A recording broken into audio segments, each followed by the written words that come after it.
우리 창세기 우리가 계속 이 그림들 기억하시면 좋겠습니다. 전반부는 창조, 타락, 홍수, 바벨 이 이야기로 되어 있고 원역사의 이야기죠. 두 번째로는 아브라함과 이삭, 야곱과 요셉의 큰 족장의 이야기들인데 사실은 4명의 족장에게 나오긴 하지만 주된 이야기는 아브라함과 야곱이라 보시면 되겠습니다. 아브라함으로 시작하신 그 이스라엘이 야곱을 통해 어떻게 구체화되었는가, 사실 그렇게 보는 게 그 인물들이 소개된 분량에 대한 이해가 아닐까 싶습니다. 오늘은 이어서 24장부터 갈 텐데요. 여러분 24장부터는 어떤 이야기가 나오냐면 참 긴 이야기가 나옵니다. 창세기에서 가장 긴 장이 어디냐? 그 긴 지면을 차지하고 있는 곳이 24장입니다. 그림만 보면 어떤 게 떠올리십니까? 아브라함이 늙은 종에게 이제 이삭의 결혼을 위해서 신부감을 이렇게 부탁하는 장면인 것 같고요. 그 늙은 종이 이제 이삭의 신부감을 찾기 위해서 아브라함이 거했던 곳, 아브라함이 본토 치적 아비집을 떠날 때 떠났던 그곳으로 가게 됩니다. 그래서 가나안 땅에서 가까운 데서 구하면 될 텐데 다시 본토 치적 아비집까지 가야 했던 것은 하나님의 언약이 이어진 데 있어서 가나안 땅이 아니라 하나님께서 선택하신 민족에서부터 이어져야 되기 때문이겠죠. 자, 이런 내용들을 가지고 구체적인 내용을 보시게 되면 일단 아브라함은 참 신실한 늙은 종에게 고향 땅에서 이삭의 신부감 구해올 것을 부탁합니다. 그 과정에서 질문을 하나 합니다. 만약에 그 여인이 따라오지 않으면 어떻게 할까요? 이때 아브라함은 분명히 말합니다. 약속의 땅을 떠나지 않게 해야 된다. 이삭이 자신을 부르신 본토 친족에서 자신과 같이 믿음으로 떠날 그 여인을 택해야 될 것이다 라고 말하는 겁니다. 그러니까 여자에게 남자를 소개해 주려고 이삭을 일부러 거기까지 데려갈 필요가 없다는 거죠.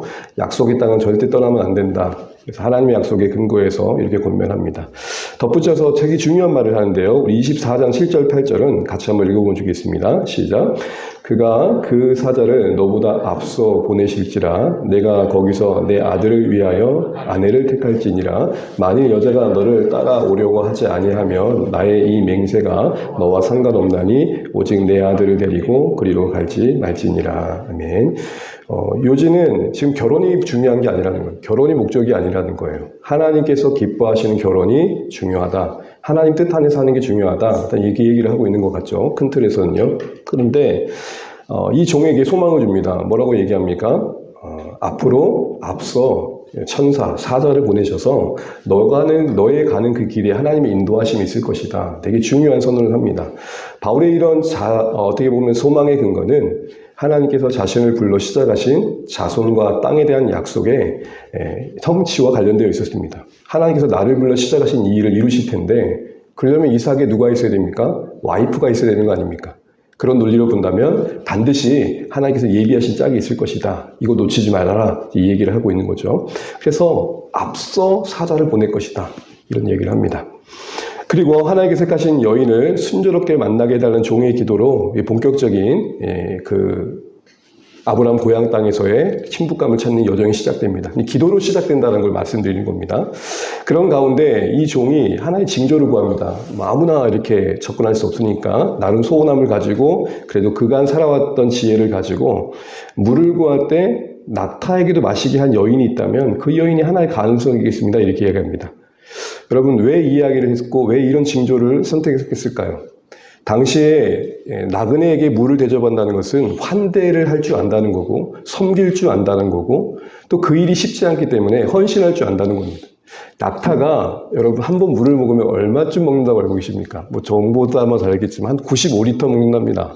한 마리가. 그러면 10마리면 몇 리터입니까? 950m죠. 리브가가 이 10마리를 다 먹인단 말이에요. 보통 10리터라 하더라도 몇 번을 왔다 갔다 해야 됩니까?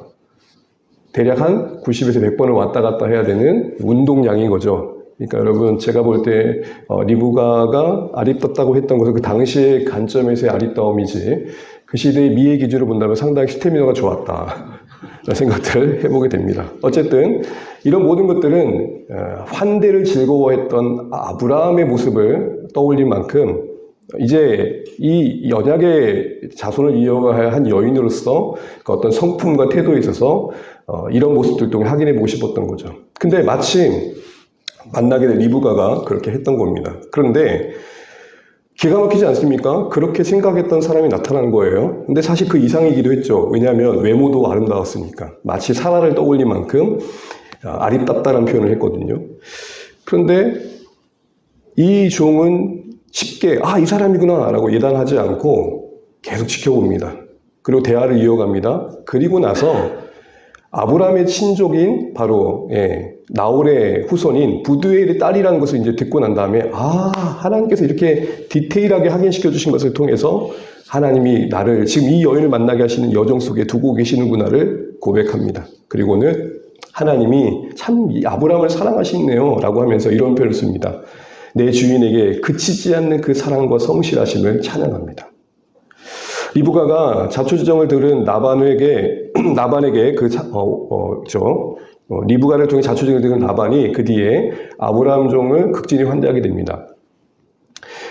이 리브가에게 라반은 오빠죠. 근데 종은 차려진 음식을 먹기 이전에 먼저 여기까지 오는 과정을 진술하겠다고 합니다. 그러니까 지금 뭔가 목적에 먼저 중심을 두고 있는 거죠. 먹는 게 중요한 게 아니라 내가 여기 온 이유를 얘기하겠다는 겁니다. 그리고 자세하게 리브가를 만난 여정을 얘기합니다. 한마디로 간증을 합니다. 그리고 그 이야기가 그 앉아있는 자들의 마음을 설득시킵니다. 여러분, 우리 가끔 선교사님이나 또 자주 볼 수 없었던 그곳에서 하나님의 나라 일을 애쓰는 분들의 숨겨진 하나님 나라의 이야기를 듣다 보면 참 저렇게 세밀하게 하나님께서 간섭하셔서 사람을 만나게 하시고 환경을 도우시는 것들을 듣다 보면 뭐가 됩니까? 은혜가 되잖아요. 바로 그런 일들이 일어난 겁니다. 그래서 듣고 난 다음에 사람들이 이걸 듣고 어떻게 거부할 수 있겠냐라고 말합니다. 그래서 아빠와 오빠는 모든 게 하나님 뜻대로 되는 것 같은데 어떻게 거절하겠습니까? 라고 말을 하고 종은 그들의 말을 듣고 라반과 부두엘이 아닌 여호와께 절합니다. 이것도 참 독특합니다. 24장 52절인데요. 다시 한번 읽어볼게요. 아브라함의 종이 그들의 말을 듣고 땅에 엎드려 여호와께 절하고. 승낙은 누가 한 거예요? 오빠인 라반과 아빠인 부두엘이 한 건데 진작 절은 누가 한 게 한 거예요? 무슨 고백이에요? 이 모든 게 누구로부터 말미암았다? 하나님께로 말미암았다. 지금 초점은 뭐냐면 아브라함은 기도 가운데 축복 가운데 이 늙은 종을 보냈고 보냄받은 늙은 종 그 현장에서 계속해서 매 순간마다 기도하고 하나님과 소통하면서 그의 일들을 감당하고 있다는 겁니다. 그리고 결국 리브가가 이제 떠나게 되는 것을 결정하게 되는데 가족들이 너무 아쉽잖아요. 그래서 며칠이라도 좀 더 있으면 좋겠다. 그러면 우리 리브가의 의향을 묻자 했더니 리브가가 여기서 결단 있는 여인인 것 같아요. 나 지금 당장 가겠다. 그래서 아브라함이 마치 하란을 떠났던 것처럼 본토 지적 아비집을 용감 있게 떠납니다. 그리고 나서 이삭이 들판에서 묵상하고 있는 것들을 만나게 됩니다. 그리고 이삭은 리브가를 사라의 장막으로 데려갑니다. 이 의미는 열국의 어미의 의미를 가졌던 사라의 이 계보가 이제 이 리브가를 통해 이어질 것을 보여주는 거죠. 그리고 이 리브가의 만남은 이삭에게 큰 위로가 됩니다. 아브라함의 기도로 시작했고 종의 기도로 진행되어지고 이삭의 기도로 이 결혼의 과정은 신부감을 찾는 여정은 마무리되어 갑니다. 잠깐 몇 가지 포인트를 보게 되면 여러분 24장은 사실 결혼만의 얘기가 아니라 하나님의 백성으로서 이 땅에 살아난달 동안 하나님의 인도하심을 받아가는 삶의 원리가 뭘까? 사실 우리가 신앙생활하면서 가장 궁금한 게 어떻게 하면 하나님의 인도하심을 제대로 받아갈까? 뭐 그런 거 아니겠습니까? 근데 되게 이 본문에서 많은 것들이 있지만 큰 틀은 아브라함이 그런 얘기를 합니다. 지금 신부감을 찾지 못하다 하더라도 그 결과에 연연하지 않으면 좋겠다. 만약 원칙에 맞지 않다면 하나님 뜻에 부합한 게 아니면 그냥 와라. 결국 결과에 연연하지 말라고 합니다. 그리고 앞서 하나님께서 사자를 보내셨을 것을 난 믿는다. 논리적으로 보면 나를 통해 하나님께서 이 가나안 땅을 주신다고 했고 자손을 주신다고 했는데 그러려면 이삭의 누군가는 신부감이 있어야 될 텐데 그 신부감을 예비하신 하나님을 난 믿는다. 그 하나님이 예비하심을 너도 신뢰하고 함께 가렴 이렇게 얘기했던 거죠. 우리도 마찬가지입니다. 예비하시고 인도하시는 하나님께 맡겨드리고 사실은 다 알고 가는 신앙의 인생의 여정이 아니라 이끄신 대로 하루하루 사는 것 같습니다. 또한 오늘 아브라함이 종이 이삭이 보여준 그 연계 속에서 확인되어지는 것은 아브라함이 기도 가운데 늙은 종을 보내고 보냄받은 늙은 종은 기도하면서 매 순간순간 하나님 뜻을 찾고 그리고 마지막으로 이삭은 그 모든 이야기들을 묵상 가운데 맞이합니다. 특별히 이삭이 묵상했던 자리가 브엘라 헤로이거든요. 브엘라 헤로이는 어디입니까?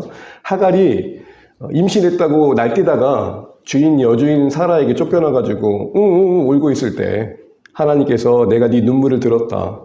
그래서 이름 지은 게 부엘라 헤로이죠. 부엘라 헤로이 뜻이 뭐죠? 살아계신 하나님이 살피신다. 사실은 성경의 지명과 그 인물의 현장은 우리에게 메시지가 될 때가 있습니다. 어머니의 빈자리를 그리고 늙은 종의 돌아옴을 기다리면서 부엘라 헤로이라는 굳이 그 배경 속에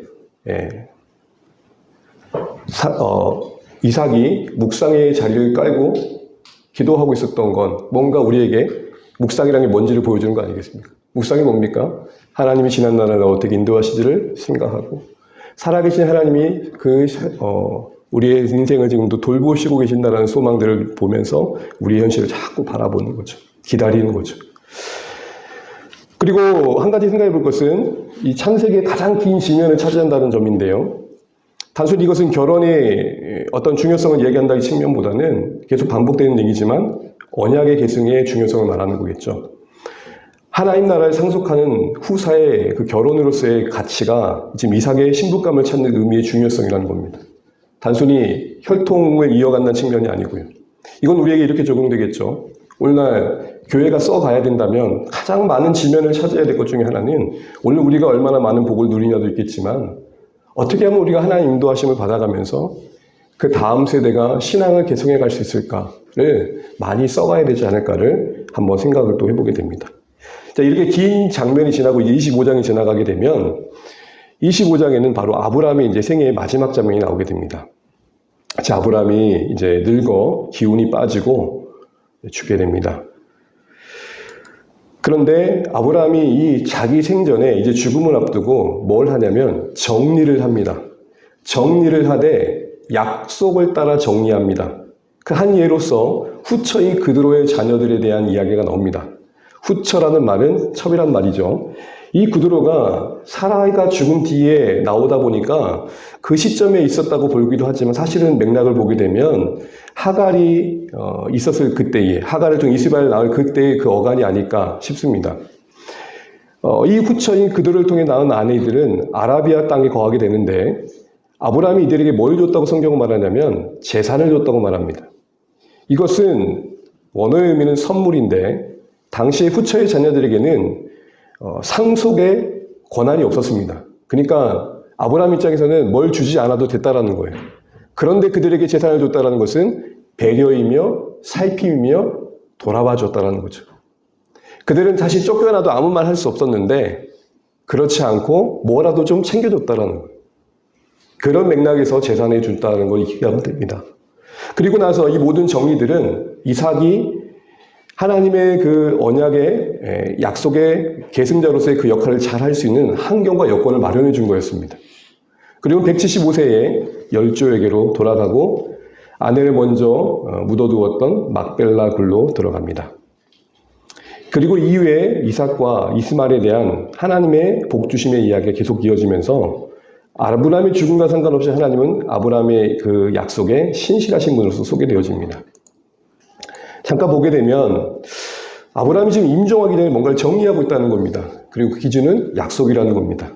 이삭에게 모든 고난을 주는 게 가장 기본적인 거였고 그 외에 자신을 통해 낳은 아이들, 자녀들에 대해서도 후에 갈등이 없도록 공평하게, 현명하게 재산을 나누고 선물을 주고 관심을 보여줍니다.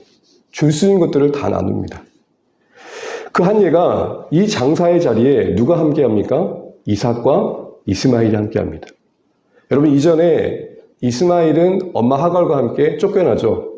21장에 이삭이 난 다음에 이삭이 이제 막 태어나서 잔치를 벌일 때 이스마엘이 이삭을 희롱하잖아요. 그래서 결국 하갈과 함께 쫓겨나요. 여러분 이런 관계 속에서 이삭과 이스마엘이 지금 아버지의 죽음 앞에 함께 모여있다는 게 뭘 말할까요? 어느 정도로 그 갈등의 문제들이 정리되었다는 거죠. 여러분 오늘날도 보게 되면 재산의 문제로 형제연이 끊어질 만큼 심각하게 갈등을 겪는 것들을 우리가 많이 봅니다. 그런 의미에서 보면 우리 하준이, 하영이, 형이 싸울 일이 없다는 게 참 감사하죠. 원수처럼 지내는 경우를 참 많이 봅니다. 제가 장례식을 종종 가다 보면 그 장례식의 현장에 분위기가 이런 사연과 연관해가지고 참 힘들어 보일 때도 참 있었습니다. 그런데 이 아브라함이 생애의 마지막을 정리하면서 노역을 부리지 않고 자신이 떠난 뒤의 그 모습들을 관계를 염두하고 형제 간의 관계들을 중재해 주는 역할을 하고 마치고 있다는 거. 이게 우리의 생애의 마지막을 다시 한번 돌아보게 합니다. 인생의 아름다움의 끝맺음을 위한 기도가 우리 모두에게 염두되시겠지만 실제적인 고민을 좀 해보실 필요가 있지 않을까 싶습니다. 늙어질수록 우리는 놓지 못하는 어떤 나름의 노역 때문에 어려움을 겪는 이야기들을 종종 듣게 됩니다. 이 아브라함이 보여준 생애의 약속에 따른 정리, 이게 우리 삶 가운데 어떻게 적용될지도 생각해 보시면 좋겠습니다. 상년 175세가 죽을 때에 그는 75세에 진입한 약속의 땅에서 100년의 시간을 딱 보낸 시간이었습니다. 그리고 사라를 장사하면서 그걸 계기로 샀던 막벨라 우리 자신도 묻힙니다. 죽음이 곧 메시지가 되는 인생을 생각해 보게 됩니다. 아무데나 묻힐 수 있었는데 굳이 막벨라 우리 자신을 묻히게 한 유언을 줬겠죠. 저번에도 말씀드린 것처럼 막벨라군은 가나안 땅이라는 약속을 받고 있지만 구체적인 땅 하나 없었던 그들에겐 앞으로 이 땅을 주실 것에 대한 믿음의 작은 소망의 몸부림이었습니다. 그리 크지 않은 구리과 같은 공간이었지만 그걸 삼으로써 앞으로 이 모든 땅을 주실 것에 대한 기대감을 담아내는 거죠. 결국 막벨라군을 샀다는 것은 희망을 사는 거였습니다. 앞으로 약속의 땅에 사는 수많은 후손들에게 메시지였습니다. 이 땅을 하나님께서 반드시 주실 것에 대한 기대감을 잃지 말아라. 그래서 야곱도 창세기 49장에 보게 되면은 이런 요원을 남기잖아요. 죽음은 애굽에서 맞이하는데 후에 나를 어디로 데려가달라? 막벨라굴로 데려가달라. 이에 모든 족장들에게 약속의 땅을 상기시킬 수 있는 심볼과 같은 공간이 되어버렸습니다. 하나님의 약속을 떠올릴 수 있는 어떻게 보면은 심볼, 상징인 거죠. 이 시대 가운데 우리에게 막벨라굴 같은 것들을 우리 인생의 마지막에 보여줘야 되지 않을까 싶은 생각을 해보는 거죠. 어느 장로님, 어느 권사님의 생애의 마지막에 보여줬던 그 마지막 모습은 메시지가 됩니다. 어느 분이 미리 생전에 녹음을 한 거예요. 그리고 이걸 틀어달라고 부탁을 했는데 그 내용은 뭐였냐면 밝게 웃으면서 여러분 제 목소리 들을 때쯤 여러분 제 영전 앞에 있을 텐데요. 저는 천국에 있습니다. 부럽죠? 이런 것들이 메시지가 되는 거죠. 죽음 너머에 하나님의 약속의 나라를 바라만 봤던 그분들이 남긴 그런 작은 목소리들. 결국 그곳을 바라봐야 우리에게 같은 곳을 바라볼 수 있는 동기부여가 되는 거죠. 굳이 야곱이 더 좋은 애굽 땅에 머물지 않고 막벨라굴까지 다시 와야 될 이유가 뭐였냐 할 때 막벨라굴은 단순한 막벨라굴이 아니라 다시 한번 그곳에 약속된 하나님의 약속을 상기시켜주는 계기가 됐던 거예요. 우리 모든 주원의 모든 공동체 우리 성도님들이 여러분의 생애의 마지막이 정말 하나님 나라를 떠올릴 수 있는 메시지가 됐으면 좋겠습니다. 천국을 아는 자의 죽음이 무엇인지를 보여주면 좋겠습니다. 하나님 나라의 약속을 받은 자들의 인생의 마무리는 어떠해야 되는지를 보여주시면 좋겠습니다. 이스마엘의 족보가 그 다음 이어집니다. 이것은 하나님께서 지금도 신실하시다는 것을 보여주는 겁니다. 창세기 16장, 17장, 21장에 무려 3번이나 아브라함을 통해 나온 씨 이기도 행위도 해서 하나님께서는 미 민족을 이스마엘 통해서 이룰 민족에 대한 예언을 하시죠. 특별히 17장에는 12두령에 대한 이야기가 나오고 12절부터 18절까지 그 12아들이 실질적으로 모든 지역의 방백을 이루었다는 이야기가 나옵니다. 이런 모든 것들 하나하나가 하나님은 죽음 너머에서도 일하고 계심을 보여주는 겁니다. 이제 25장 19절부터는 이런 내용이 나옵니다. 여러분 너무 잘 아시는 내용이죠? 예, 붉은 적신을 입고 있는 에서와 야곱, 그 발꿈치를 잡은 야곱의 이야기와 그리고 성장 과정에서도 그 갈등이 계속되고 있는 이야기가 나옵니다. 간략한 이삭의 족보와 함께 리브가의 불임 이야기가 나오는데 여러분 창세기를 읽다 보면 족장의 아내들은 항상 쉽지 않은 이 불임의 이야기들이 지금 나오고 있는 걸 보게 됩니다. 임신이 쉽지 않은. 그래서 아브라함의 아내 사라도 불임이 있었고 지금 이삭의 아내 리브가도 불임이 있죠. 그리고 나중에 전통성을 이어가는 야곱의 사랑하는 아내였던 라헬도 사실은 불임에 가까운 어려움을 겪죠. 이런 모든 것들은 사실은 하나님만이 하실 수 있다는 것의 반증입니다. 특별히 언약을 이어갈 그 족장으로서 갖는 위치상 그들의 어떤 조건으로서 그들이 하나님의 일에 쓰임받고 있다는 게 아니라 하나님께서 하실 수 있다라는 것들을 보여주는 연약함인 것이죠. 기도 가운데 이삭은 귀한 시간들을 채워갑니다. 무려 20년 동안 기도하죠. 40세에 결혼해서 60세에 쌍둥이를 이제 첫 출산합니다.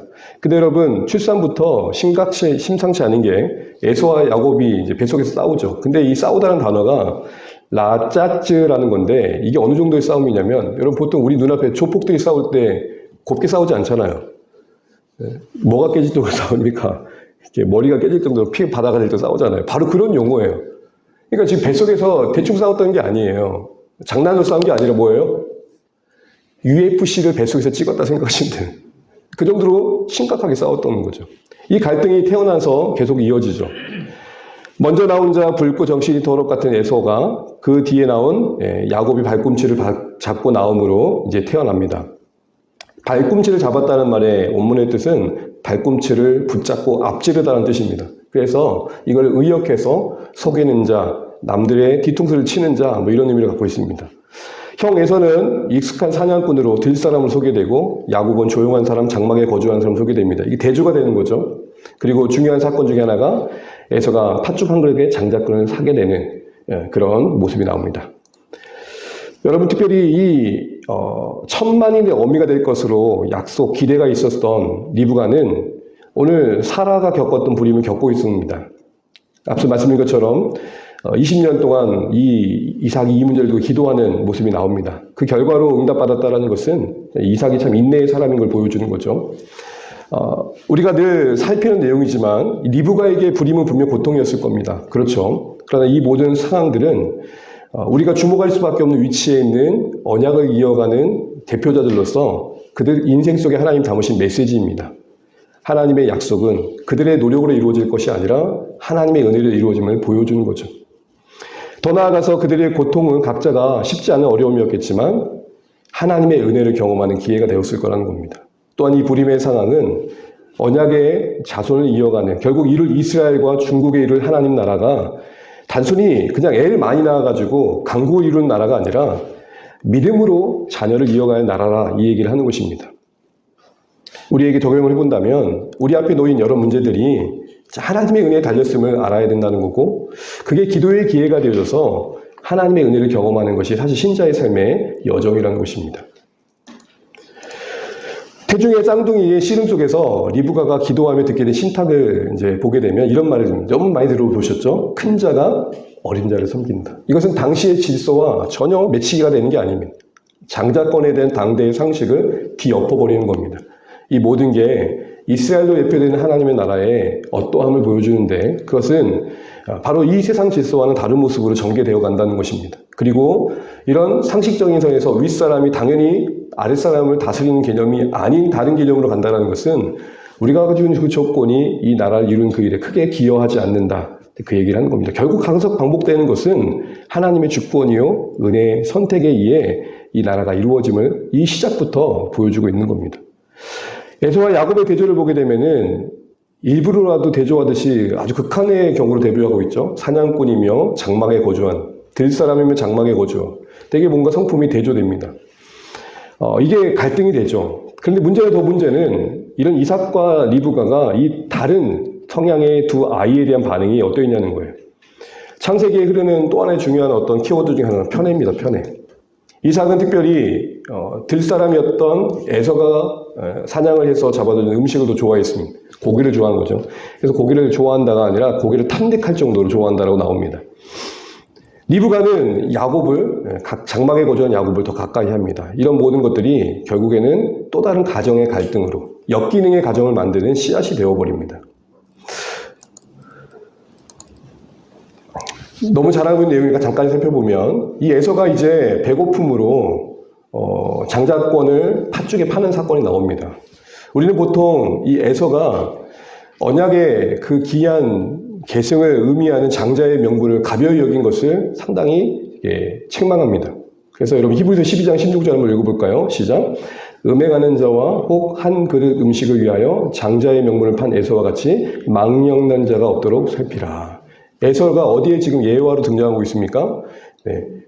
하찮은 것들을 위해서, 세상 욕망을 위해서, 그 정욕을 위해서 하나님 나라의 가치를 포기하는 것 자가 그 에서가 팥죽에 명분을 판 것과 다를 바가 아니다. 이 망령된 자 이 말의 의미는 미쳤다라는 겁니다. 어떻게 그렇게 파느냐라는 것이죠. 그런데 여러분, 이 본문에 보게 되면은 얼마나 이 에서가 그 상황이 절박했는지를 나오는데요. 그 붉은 것은 내가 먹게 하라는 본문만 보게 되면 이건 원어는 이런 의미입니다. 그 붉은 거 제발 좀 삼킬 수 있게 해주세요. 그러니까 형이 야곱에게 간절하게 부탁하고 있는 겁니다. 그리고 그 뒤에 모습을 보게 되면 정신 차리고 나서도 그냥 이렇게 표현되어 있습니다. 먹고 마시고 일어나 갔다. 어디에도 후회의 흔적은 찾아볼 수 없죠. 팥죽과 같은 당장의 욕구나 필요 때문에 하나님 주시는 그 영적인 것들을 가볍게 여기는 에서의 모습이 분명 부각되고 있습니다. 그런데 이 본문은 에서만을 문제 삼지 않고 있고 남의 그 배고픔이라 말할 수 있는 타인의 약점을 가지고 이득을 취하는 야곱의 인간적인 계산적인 행동도 책망하고 있습니다. 형의 배고픔을 위한 계산된 행동이었던 거죠. 결과를 위해서 가정은 어떠든 상관없다는 발상이었습니다. 근데 여러분, 우리가 복을 얻기 위해서 열망의 이름으로 수단 방법을 가리지 않는 게 정말 성경적인가 할 때 그렇지 않다는 겁니다. 여러분, 창세기 내내 말하는 가치인데요. 복은 받는 거지 쟁취하는 게 아니다. 이게 상세기의 세계관입니다. 복은 갖는 게 아니라 착취하는 게 아니라 선물로 받아야 가장 안전하며 유익하다. 이 얘기를 합니다. 하고 싶은 대로 다 하고 갖고 싶은 대로 다 갖는 게 복이 아니라는 것입니다. 우리의 인생을 적용해 본다면 사실 우리의 삶도 그렇습니다. 원하는 데서 다 살고 계시지 않고 갖고 싶은 거 다 가지고 살고 있지 않습니다. 우리의 인생의 가치는 내가 바라고 원하는 것을 이루어서 그것을 성공이라 말하는 세상 가치와 함께 가는 게 아니라 뜻하신 바에 보냄받은 인생으로서 그곳에서 하나님의 사람의 도리를 다하는 것, 그게 우리에게 말하는 성경의 복의 개념이다라는 것이죠. 이제 26장에 보게 되면 여러분 그 유명한 이삭의 우물의 이야기가 나옵니다. 26장에 이제 이삭의 전생애가 이제 여기서 이야기되고 26장으로서 이제 마무리되고 넘어가게 되는데요. 그랄이라는 곳에 잠시 머물게 되는 기근입니다. 사실은 그랄 그 이상 애국까지 갈 뻔했죠. 왜냐하면 아브라함이 겪었던 그 흉년을 또 똑같이 겪고 있었기 때문입니다. 근데 하나님께서 이번에는 아브라함에게는 그렇게 하지 않으셨는데 이삭만큼은 지켜주십니다. 내가 너와 함께 있다는 거 잊지 말고 결코 떠나지 마라. 그래서 결국 애국까지 가려다가 가나안 땅의 남쪽 경계인 그랄까지 갑니다. 거기서 머무는 동안 사실은 하나님이 그렇게 찾아와 주셔서 불구하고 연약함을 보입니다. 답습합니다. 아브라함이 범했던 그 실수를 똑같이 답습합니다. 아브라함이 자신의 아내를 누이려 했던 것처럼 이삭도 자신의 아내를 누이라고 합니다. 우리 가끔 가족끼리 보면 대놓고 하지 않지만 진짜 너 하는 행동을 보니까 네 애비다. 네 엄마 닮았다. 이런 얘기 하는 것처럼 답습하는 모습이 있었던 것입니다. 이삭이 리브갑을 껴안는 모습을 그런데 아비멜렉이 우연히 보게 되고 참 성경을 보면은 재미있는 게 이 아비멜렉이 하나님을 경외하지 않는 왕임에도 불구하고 오히려 더 의롭습니다. 그리고 이삭을 호통칩니다. 네가 그렇게 해가지고 아무도 그 사실을 몰라서 너의 아내를 범했으면 어떨 뻔했냐고 오히려 나라 전체적으로 아무도 리브가를 건들면 안 된다라는 선포를 해버립니다. 그런 하나님의 보호하심 속에서 이삭은 강성해집니다. 이때 강성의 의미는 그냥 거부가 됐다 정도가 아니라 거주하고 있는 그랄 땅 사람들에게 위협이 될 정도였습니다. 여러분 항상 잘 되는 게 다 좋은 것만은 아닙니다. 이게 블레셋 그 당시 그 그랄 땅에 거했던 사람들에게 시기심이 되고 결국 이삭의 가정은 또 어려움을 겪는 단초가 되어버립니다. 마치 여러분 아브라함의 생애에 있어서 아브라함이 한번 애굽에 갔다가 부자가 되고 돌아와가지고 아브라함의 목자들과 누구죠? 롯의 목자들이 갈등을 겪는 것처럼 이제 비슷한 그림이 계속 반복되고 있죠. 그래서 평지에 있다가 골짜기를 옮기게 됩니다. 그런데 여러분 여기서 이삭이 보인 태도는 뭐죠? 가는 곳마다 블레셋 사람들이 계속 쫓아옴에도 불구하고 다투지 않고 우물을 양보합니다.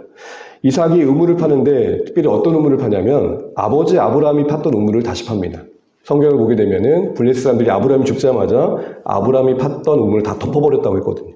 사실 이것은 지혜로운 거죠. 새로 파는 것보다는 기존에 있는 우물을 파는 게 맞으니까. 더 나아가서 영적인 의미는 신앙을 계승한다는 겁니다. 아직 그들의 땅은 아니지만 하나님이 말씀하신 약속의 땅에 곳곳에 우물을 팜으로써 생수를 내므로써 이곳에 하나님의 주권을 선포하는 겁니다. 그래서 우물을 팔 때 항상 뒤따르는 가장 중요한 액션 중에 하나는 뭐냐면 이름을 붙여버리는 겁니다. 이름을 붙인다는 의미는 뭐냐면 이 소유권은 하나님께 있습니다. 하나님이 우리에게 주신 겁니다라는 선언입니다. 브레이살바에서 결국 이제 그렇게 이제 도망 다니다가 계속 가는 곳마다 빼앗기다가 우물을 결국에는 또 얻게 되는 반복들이 일어납니다. 마지막에 이제 브에이세바에 머물게 되죠. 여러분 브에이세바는 이전에 아브라함이 그랄 땅에서 머물렀던 곳 중에 하나인데 거기서 가는 곳마다 이런 은혜와 축복을 받는 사람들의 이삭의 모습을 보고 아비멜렉이 똑같이 이렇게 군대 장관과 함께 와서 평화조약을 맺습니다. 이게 창세기 21장에도 나오죠. 이때 아비멜렉과 그때 아비멜렉은 다릅니다. 우리가 보통 애굽 왕의 이름을 뭐라 그러죠? 바로라 그런 것처럼 그랄 왕의 이름을 아비멜렉이라는 겁니다. 내 왕은 아비입니다 라는 뜻입니다. 26장 내용을 잠깐 보게 되면은 이런 일련의 모습을 보면서 저는 이런 용어를 좀 붙이면 좋겠어요. 이삭의 오늘 이 성경에 등장하는 모습은 믿음의 뒷걸음질이다. 그랄이란 좋은 평지에 머물러 있었어요. 거기서 번창했죠. 강성했습니다. 그 강성함이 위협이 돼서 주변 블레셋 사람들에게 시기 대상이 됩니다. 결국 쫓겨납니다. 그래서 골짜기로 갑니다. 골짜기에서 아버지 아브라함이 팠던 구물들 다시 파면서 샘물을 쏟게 합니다. 그런데 팔 때마다 또 쫓아와서 자신들 거라고 빼앗습니다. 세상이 늘 그렇죠. 세상이 그 힘을 가지고 착취하는 것처럼 블레셋 사람들이 이삭에게 그랬습니다. 그래서 에색이라고 이름 짓고 신나라고 이름 짓습니다. 여러분 한번 보세요. 빼앗긴데 굳이 이름 지을 필요가 있을까요? 앞서 말씀드린 것처럼 우물에 이름을 짓는다는 건 뭐예요? 하나님께서 우리에게 주셨다는 선언이에요. 사용권은 우리에게 지금 없지만 소유권은 누구에게 있다? 하나님 우리에게 주신 것이다. 이 말은 무슨 말이에요? 지금 당장에 우리 손에 없어 빼앗겼지만 하나님이 반드시 되찾아 주실 것이다. 이런 소망이 그 우물의 이름을 붙이는 선언 안에 담겨 있는 겁니다. 하나님이 반드시 되찾아 주실 것이다. 너희들 힘으로, 너희들 그 어떤 권력으로, 그 세력으로 우리를 핍박했지? 하나님이 갚아주실 거야. 이런 선언을 해버린 겁니다. 근데 이런 계속 불이익을 당한 속에서 이삭은 능동적으로 당해버립니다. 자, 보세요. 어쩔 수 없이 당한 것과 기꺼이 당한 것 같을까요? 틀릴까요? 조금은 다르겠죠. 이삭은 어쩔 수 없이 당한 게 아니라 기꺼이 당해줍니다. 결국은 어디로 가죠? 한번 따라해 주시죠. 르호봇. 성경에는 넓게 하셨다는 걸로 번역이 됐지만 또 다른 말로는 숨쉬게 해주셨다. 이제야 조금 안정을 찾게 해주셨다는 겁니다. 그리고 나서 가까운 브에이세바에 가서 찾아오신 하나님의 말씀 앞에 번성의 약속을 받고 예배하는 장면이 26장에 나옵니다. 그런데요, 아까 말씀드린 것처럼 아비멜렉이 그걸 다 지켜보다가 결국에는 아무리 빼앗겨도 빼앗기지 않는 이삭을 보면서 합평조약을 맺습니다. 왜요? 내가 위험하다. 이대로 두고다는 이렇게 번성해가지고 또 우리에게 위험을 내겠구나. 근데 사실 강국은 누구예요? 아비멜렉이에요. 그날 왕이에요. 그냥 이삭은 그냥 족장 정도예요. 근데 사이즈에 상관없이 유혹감을 느끼죠. 그 배후의 역사신 하나님을 느낄 때. 여러분 이것이 우리의 신자의 인생이며 교회여야 되는 줄 압니다. 들려있는 건 별거 없지만 우리 배후에 계신 하나님이 드러날 때 세상은 쉽게 못합니다. 우리는 이삭의 생을 통해서 이런 하나님 책임져 주다는 배짱으로 거룩한 뒷걸음을 치는 그 인생의 역전을 우리가 좀 서먹할 필요가 있겠다는 겁니다. 계속 뒷걸음 쳤던 이유는 뭘까요? 이삭에게는 우물을 믿었던 게 아니라 그 돌봐주신 하나님이 그에게는 믿음의 대상이었기 때문입니다. 우물 있다고도 없을 수 있고 그러나 돌봐주신 하나님이 나와 함께 하신다면 언제든지 되찾을 수 있는 거야. 이런 소망이 그게 있었던 거죠. 사랑하는 주안의 가족 여러분, 우리 모두 쉽지 않지만 책임져 주시는 하나님의 근거한 배포와 배짱으로 담대하게 우리에게 주어진 삶을 살아가실 수 있기를 주님의 이름으로 축복합니다. 이제 두 번째로 이제 다시 보게 되면 이제 이어져서 26장부터 27장까지는 이런 내용이 나옵니다. 여러분 이거 무슨 내용일 것 같아요? 지금 어머니가 엿듣고 있죠. 리브가가 이삭이 늙어서 이제 에서 장자에게 축복하겠다고 너 사장해와라 이런 얘기 들은 거예요. 이걸 듣고 나서 이제 묘략을 세우죠. 그래가지고 좋은 피부를 갖고 있었던 야곱에게 에서의 옷을 입히고 예수의 향치가 나도록 예수의 옷을 입히고 목과 손에 염소 털옷을 입혀버리죠. 이런 장면입니다. 너무 잘 아시는데요. 성경은 이 26장 34절에 이삭을 뭐라고 표현하자고 시작하냐면 눈이 어둡다 그럽니다. 여러분 눈이 어두우면 단순히 눈만 어두운 게 아닙니다. 항상 영혼의 어둠이 함께 갑니다. 고집을 말합니다. 아집을 말합니다. 왜냐하면 이미 신탁에서 큰 자가 어린 자를 섬긴다는 말씀을 주셨어요. 그거를 리브가가 이삭에게 얘기했을 거예요. 그럼 이삭도 그 언약의 근거에서 축복했어야 돼요. 그런데 굳이 장자권이 에서에게 있기 때문에 에서랑 축복을 고집했던 거죠. 그리고 또한 에서를 좋아했어요. 에서가 잡아다 준 고기가 맛있었어요. 근데 이 사실을 알고 나니까 리브가는 급하다 보니까 거짓말로 남편을 속여가지고 에서의 축복을 가르칠 계획을 세우고 이걸 주도하고 야곱을 가입시킵니다. 야곱은 걸리면 어떡합니까? 저주받으면 어떡합니까? 에서가 리브가 아주 무서운 말 하죠. 내가 다 책임질게. 내가 받을 거야. 아주 무서운 말을 합니다. 그럴 때 모성애죠. 야곱은 형 에서의 옷을 입고 어머니가 만들어준 별미를 들고 눈이 어두운 이삭을 찾아가서 행동합니다. 에서처럼. 축복을 받죠. 근데 사실은 그간에 약간의 위기가 있었죠. 야, 어떻게 목소리는 야곱인데, 야, 이상하다. 어떻게 몸은 에서고, 헷갈려 합니다. 의심의 눈초리를 바라보지만 결국 축복합니다. 이제 막 축복을 받고 나가자마자 에서가 돌아왔는데, 이서가 한 발자국 늦었죠. 에서가. 야곱이 에서와 야곱을 속이고 축복을 가로챈 거를 이제 뒤늦게 알게 되고 울게 됩니다. 여러분 여기서 참 다양한 인간들의 연약함이 이곳에 나옵니다. 이 야곱의 축복 기사가 27장에 내내 반복되는데 보다 보면 참 군상이다 말할 수밖에 없이 다양한 모습이 나옵니다. 분명 앞서 말씀드린 것처럼 이삭의 고집이 나옵니다. 하나님은 큰 자가 작은 자를 섬기라는 예언을 하셨는데 개의치 않고 하나님 뜻에 관심 없지 않고 식탐에 눈어두어서 에서를 축복하는 뜻을 바꾸지 않습니다. 하나님의 축복은 선물로 받은 것이 분명함에도 불구하고 다급해진 리브가가 그릇된 모성애를 발휘하고 잘못된 선택을 합니다. 그리고 그 가정에 네가 누구냐고 이삭이 아들을 물어봅니다. 여러분 이게 나오지 않아야 되죠. 네가 누구냐는 것에 의심을 던진 거죠. 무슨 말입니까? 우리 가족 사이에 이런 의심의 질문이 있으면 안 되겠죠. 네가 정말 내 아들 맞냐? 네가 정말 내 딸 맞냐? 다시 이런 질문 자체가 그 기존의 관계가 어떠한지를 보여주는 거죠. 특별히 야곱은 위기가 다가오니까 걸릴 것 같으니까 뭐라고 말하냐면 야, 너 방금 나갔는데 어떻게 방금 곧 들어온 거야? 하나님이 저에게 순적함을 주셔서 빨리 사냥하게 해가지고 이렇게 음식을 만들었습니다. 하나님의 이름을 걸으면서까지 야곱은 그 상황을 모면하려고 합니다. 모든 일을 야곱 탐문으로 돌리고 또 에서는 정작 원망하면서 장자의 명분을 팥죽에 팔아본 자신의 경솔함은 전혀 고백하지 않습니다. 여러분 이런 모습들을 한번 묵상해 보면서 우리의 모습을 한번 돌아보면 어떨까 싶습니다. 27장 41절부터 21절은 이제 결국엔 쫓겨나서 도망가는 야곱의 이야기가 나오게 됩니다. 야곱을 보호할 수밖에 없었죠. 왜냐하면 살기가 등등했거든요. 아시는 것처럼. 그래서 결국은 몇 날 동안만 삼촌 라반의 집에 다녀오라고 했는데 그 몇 날이 몇 년이 돼버립니까? 20년이 돼버립니다. 우리 인생 예측할 수 없습니다. 잠깐만 갔다 와라 했는데 그게 엄청 길어져 버린 거죠. 이삭에게는 신부감을 얻으러 간다고 적당히 남편에게 둘러대고 남편의 축복과 함께 야곱은 떠나게 됩니다. 그 가운데 환상을 보게 되고 하나님의 임재를 경험한 이야기가 쭉 나옵니다. 하나님을 만난 야곱은 베개를 삼든 돌기둥을 세우고 제사를 드리고 서원을 하는데 조건을 답니다. 아직 깨어져야 그의 모습을 보여줍니다. 아버지를 속여 복을 받았습니다. 그런데 여러분 그것이 그 가정에 끼친 결과를 보십시오. 모든 게 꼬이고 엉킵니다. 복은 복인데 오히려 짐이 되어버립니다. 이걸 저는 절반의 축복이라고 하고 싶습니다. 차라리 그 복을 받지 않았으면 오히려 더 나을 뻔했다. 차라리 그 성공을 하지 않았으면 더 나을 뻔했다. 뭐 이런 얘기를 할 수밖에 없는 상황이 펼쳐지고 만 겁니다. 그렇게 억지로 우격다짐으로 복을 받으려고 하다 보니까 형제관계 깨지고 부모와 자녀관계 깨져버리고 그리고 아들은 곁에 두고 싶었던 아들은 오랜 시간 망명생활을 할 수밖에 없게 되고 리브가는 다시 남편을 둘러대야 되는 또 다른 거짓말을 할 수밖에 없는 상황이 마주하게 되고 여러분 만일 이런 상황에서 하나님의 약속을 두 사람이 기억하고 그것을 선물로 주실 때까지 기다렸다면 오히려 더 큰 유익이 되지 않았을까.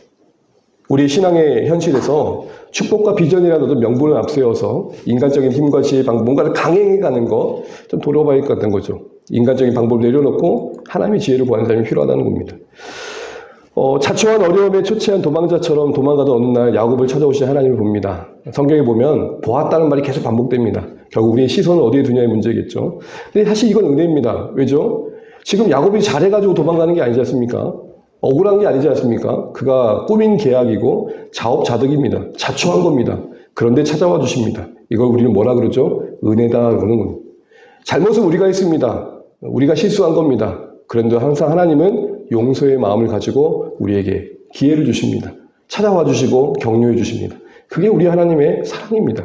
그 사랑을 바로 알고 누릴 줄 아는 게 신앙이라는 것이죠. 야곱은 하나님의 인재를 경험한 그곳을 베델이라 이름 짓습니다. 베델의 이름 뜻은 너무 잘 아신 것처럼 하나님의 집입니다. 이곳이 하나님이 임재하신 곳이다 선언인 것이죠. 여러분 오늘날도 하나님의 임재가 있는 곳이 우리의 베델이 될 것입니다. 여러분 우리에게 베델이 있습니까? 우리에게 힘이 될 만한 베델. 사실 야곱에게는 이 베델은 그의 야곱의 인생 속에 계속해서 그를 돌이키고 새롭게 하는 현장이 됩니다. 나중에 돌아와서도 하나님을 다시 한번 찾고 구하고 부흥을 경험하는 것이 베델입니다. 우리에게 베델이 있으시면 좋겠습니다. 죽을 둥 살 둥 살아갈 수밖에 없는 하루하루인데 나에게 하나님의 임재를 다시 한번 회복시켜주고 그래 살아보자라는 용기를 주는 베델. 그것이 말씀의 묵상이 될 수도 있고 공동체가 될 수도 있고 어떤 은혜의 관계가 될 수도 있을 것입니다. 기도의 자리가 될 수도 있을 것입니다. 우리에게 베델이 회복되기를 바랍니다. 야곱은 이후 선언을 하는데 하나님께 먼저 약속을 지키면 조건을 답니다. 서원한 건 잘한 거지만 조건을 단다는 건 아직 그다 여전히 변화될 모습이 많다는 것이죠. 이제 29장에 보게 되면 야곱은 하나님의 인도하신 가운데 결국 동방 땅에 도착합니다. 거기서 맨 처음 간 곳이 우물이고요. 그 우물에서 마침 만난 목자들에게 그들이 라반을 알고 있다는 이야기를 정보를 듣게 되고 이제 곧 그의 딸 라헬이 온다는 이야기를 듣게 됩니다. 여러분 이 우물가는 그런데 여러분 리브가가 처음 아브라함 늙은 종을 만났던 장소이기도 합니다. 세상에 우연은 없습니다. 항상 하나님의 이렇게 만남을 주관해 가시는 현장에는 디테일한 섭리가 있습니다. 여러분 이렇게 생각해 보시죠. 내가 누군가를 만났는데 그곳이 내가 알고 있는 믿음의 귀한 선배들이 또 눈물 흘렸던 곳이라고 생각해 보면 뭔가 어떤 사연이 만든 이야기가 주는 교훈이 있지 않습니까? 근데 또 야곱은 라헬의 양떼를 봅니다. 이 모습 보면 되게 재밌는데 야곱이 여전히 성질이 못된 것 같습니다. 그 룰은 목자들이 다 모일 때까지 기다렸다가 뚜껑을 여는 겁니다. 그런데 아무도 아직 돌아왔는데 라헬의 양이 왔다고. 원래 남자들이 뭔가 좀 잘 보이려고 그러면 뭘 쓰죠? 힘을 쓰지 않습니까? 아주 큰 돌을 혼자 들어 올립니다. 야곱은 힘이 부족했던 게 아닙니다. 없는 척했는지 몰라도. 그래서 라헬의 양에게 물을 주고 라헬에게 폼에 안겨 소리 웁니다. 그간의 여정이 힘들었다는 거겠죠.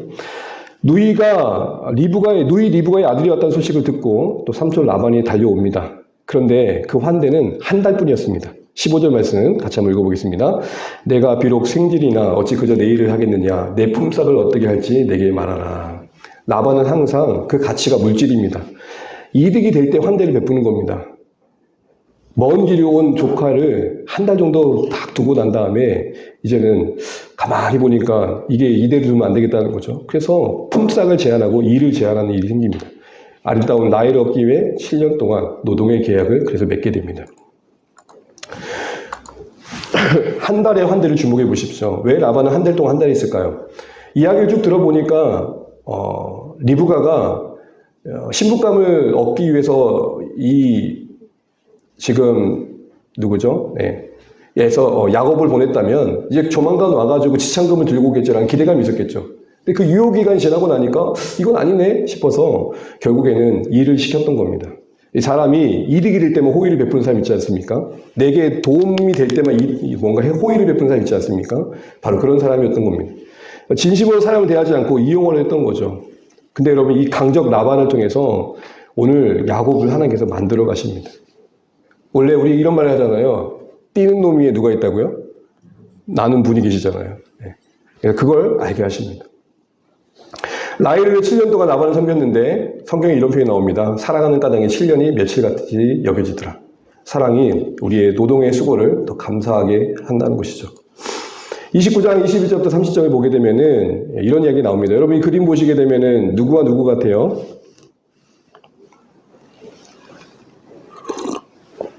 야곱을 중심으로 이제 29장부터는 쌀벌한 경쟁 사회가 지금 시작됩니다. 라헬과 레아의 자녀 낳기의 경쟁이 이루어지는데 그림을 찾다 보니까 이렇게 쭉 나와 있는데 이런 다양한 가족들이 구성되어지는 가정이 만들어지게 됩니다.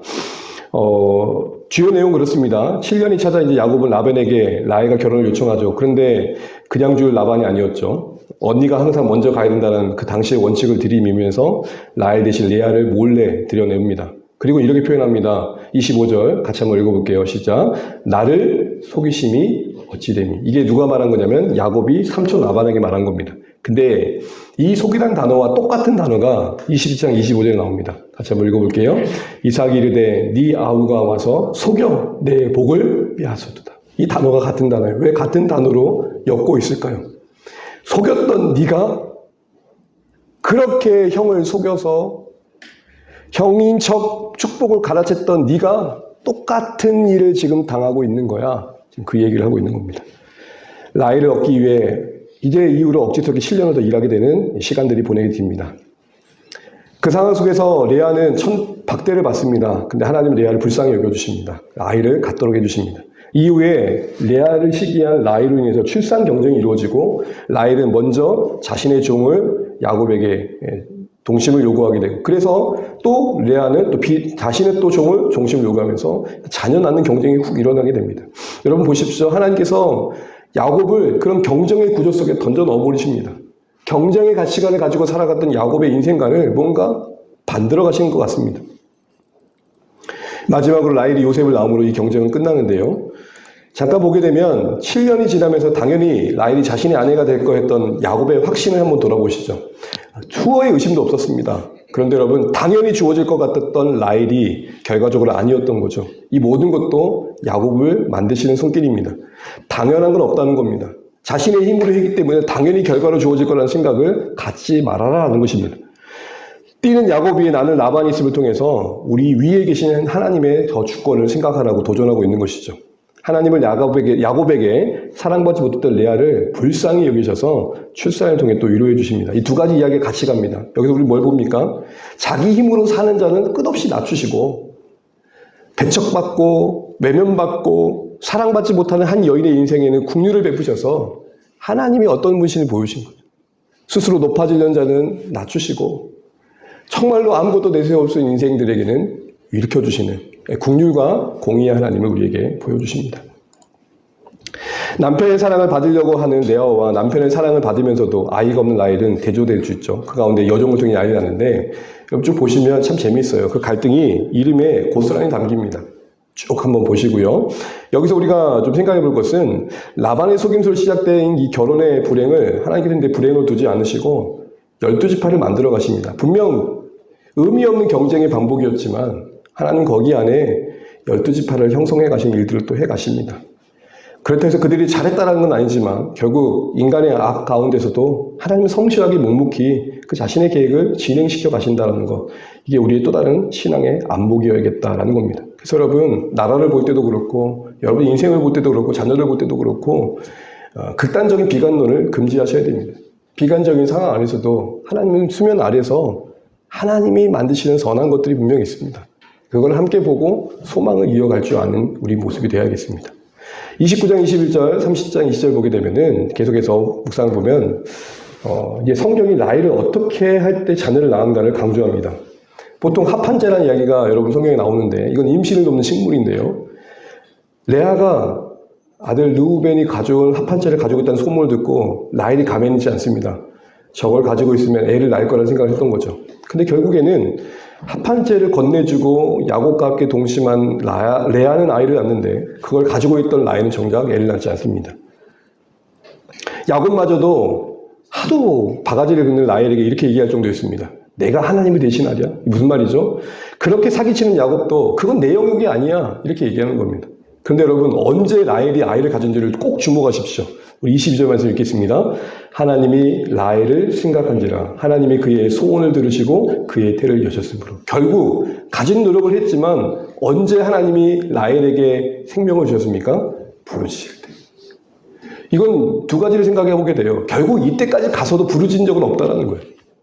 위에 야곱이 그렇게 말할 정도였어요. 야, 그건 내 영역 아니야. 내가 어떻게 하나님 대신하겠어. 생명 주시는 건 하나님이고 너를 잉태지 못한 건 하나님인데 그때라도 무릎 꿇었어야 되는데 그리고 나서도 한참 뒤에 가서 끝자락에 가서야 이렇게 되는 것입니다.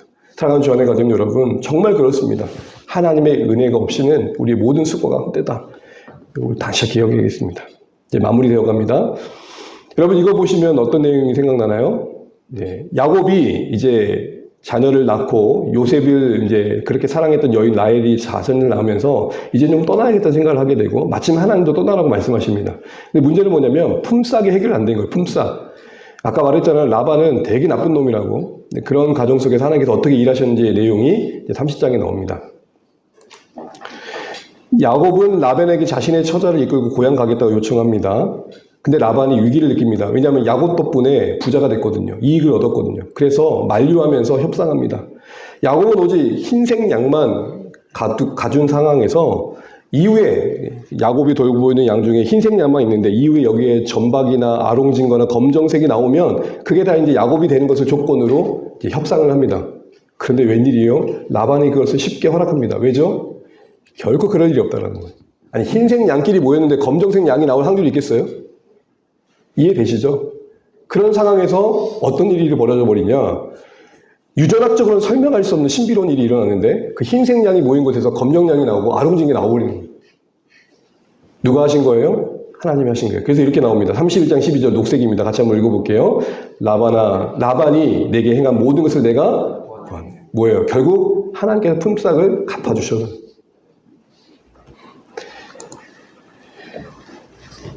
이를 눈치챈 야곱은 하나님의 명령을 라반의 집을 떠나기로 합니다. 따라서 그리고 아내를 설득합니다. 그러면서 두 가지를 얘기해요. 너희 아버지가 이렇게 참 악행을 행했다.